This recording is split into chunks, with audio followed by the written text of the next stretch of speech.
Hey guys, Lord here, back again with another action figure review. Today we'll be continuing our looks at the Ben 10 2016 Reboot series figures with good old XLR8, brought to us by the fine folks over at Playmates Toys, who will remain fine folks once again, despite the fact that, I'm not gonna lie, this is the first dud in the line, at least for me.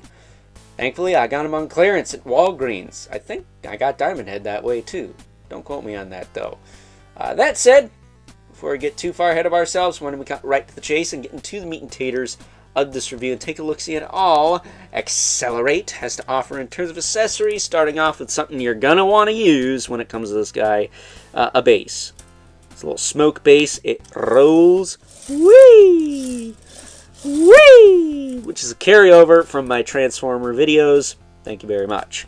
But it's got one fat peg, one little peg, and all you do is peg them on there. Like, you just grab them, you manhandle them, you force these pegs into the little holes on his little feetums. And he doesn't look very good on it, not gonna lie. That's just quick on the fly putting him on there, but he looks kind of stupid. And this one doesn't, well, did that time, jerk. But he doesn't really stay on there very well. But once you get him on there, you can go, whee! Whee! And, you know, seconds of fun for the whole family. Getting him off this thing, though. I will say, Playmates, you gotta knock off the pre-posed crap. I know you've been doing it since the 80s Turtles days, but he's in a running pose, but it's like sideways. It's sideways. It's so whack. It's so weird. Like, he's jaywalking. It's not natural, is what I'm trying to get at here. And the only way you're going to stand him up is if you look like his leg is broken. Now, granted, I could probably use a hairdryer and make that work, but kids should not be playing with such things unless they check. These were meant for kids, not grown arse adults that just like to complain on the internet. Standing him up as best as I can there. He also comes with, because the little wheelie base wasn't enough, he comes with 3 little traffic cones. Uno, dos, tres. Look at that, you learned something today. They have little peg holes on the top. So if you have little flags, you could probably put them in there. But here you go.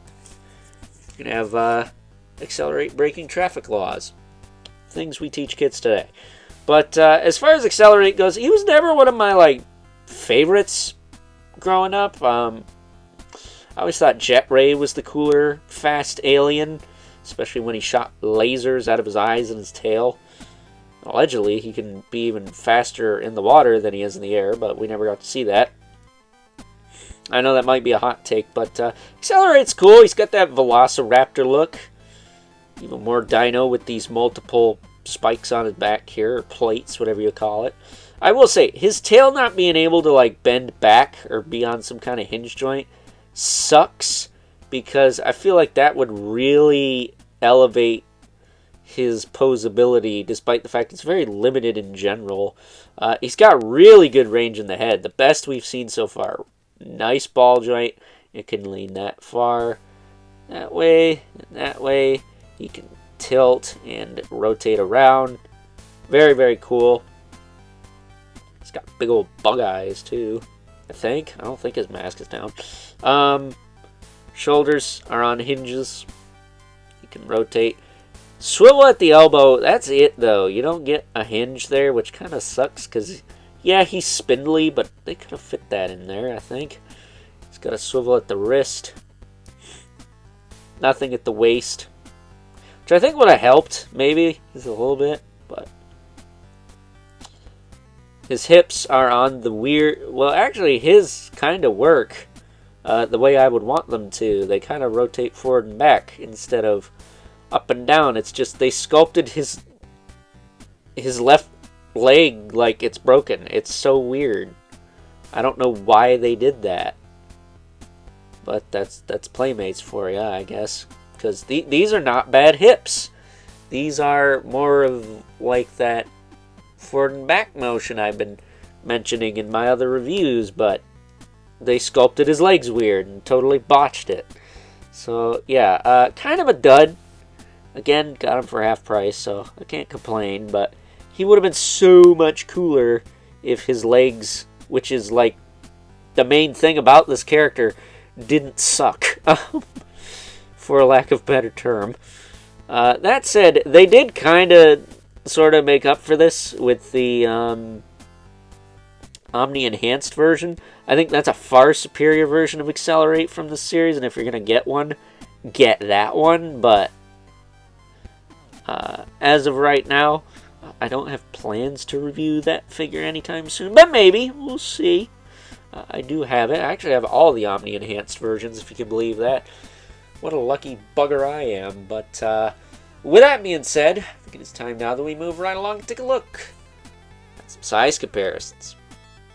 First up, here we have good old XLR8 alongside a couple other aliens from Ben 10 2016 Reboot series. You have Forearms and Cannonbolt, making XLR8 look like the thin piece of meat between a thick bread sandwich. What the heck is going on?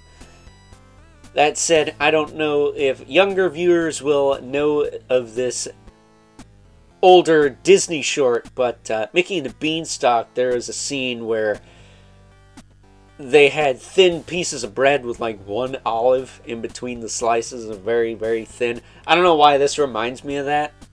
Probably because of sandwiches, but, you know, XLR8 is like the very thin, like, olive between these two being... They're not thin pieces of bread, but thick pieces of bread.